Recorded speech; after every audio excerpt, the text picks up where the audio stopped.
Binaboy daw ni Calvin ang game laban sa SMB at si Calvin daw ang tanging dahilan kung bakit hindi na nagkaroon ng chance pa ang Magnolia na makaapak sa Game 7. Marami ang galit kay Calvin para hindi makamove on kasi wala pa raw masyadong ambag tapos puro kalokohan pa ang ginagawa. At dahil nga dyan, nagbabala na mismo si boss na kapag hindi umayo si Calvin, tiyak ititrade na naman ulit si Calvin at ibabalik sa kung saan siya unang nakabalik pagkatapos ng suspension. Silipin din pala natin ang Gilas mga kuys kung ilang players na nakarating at kung ano ang mga insights ni Coach Tim Cone.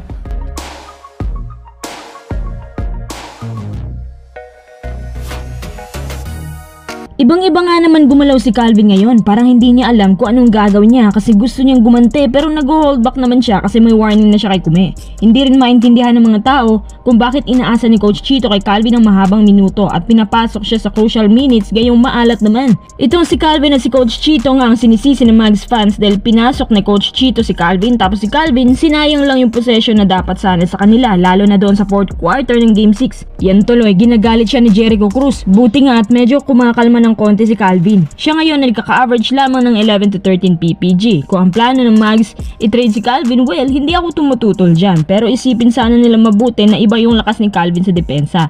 Kahit pasaway yan, pero nakakatulong pa rin sa defensive side. Dahil matigas si Calvin, kahit imports, mahihirapan sa kanya. Kung siya iti-trade, mahihirapan sila maghanap ng kapalit. Ang pangako ni Boss Al na bibigyan siya ng magandang buhay kapag nanatili siya, hindi na muna mangyayari sa ngayon dahil pasaway pa rin siya. Sabi ng boss, hindi nila ito tolerate ang anumang pasaway na players nila.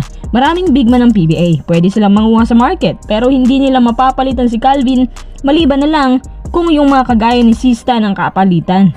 May pagka-demanding din tong Magnolia eh. Kung si Calvin ilalagay sa trading block, maraming teams ang mag-aabang sa kanya including Ginebra kasi nagustuhan ni Coach Tim ang playing style niya at syempre itong Delta team ng Converge sasali rin sa subastahan. Sa ginawang pagkakamali ni Calvin sa finals, sapat na bang dahilan yon para i-trade siya ng Magnolia?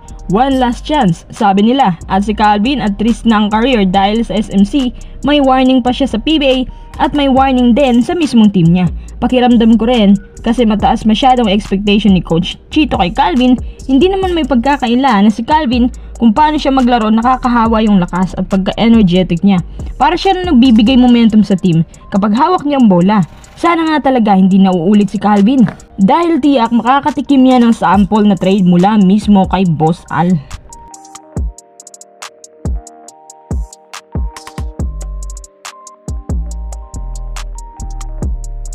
Tara, silipin natin ang Gilas Pilipinas ngayon. Para kay Coach Tim, kumpara nung last lineup, mukhang mas malakas daw ngayon sa frontcourt ang Gilas at yung mga frontcourt nila maliban kay Japet, malakas sa shooting, lalong-lalo na nadagdag si Kevin Kiambao sa Gilas. Salamat sa magandang performance sa strong group dahil dito nakakumbinsi si Coach Tim na isama si KQ.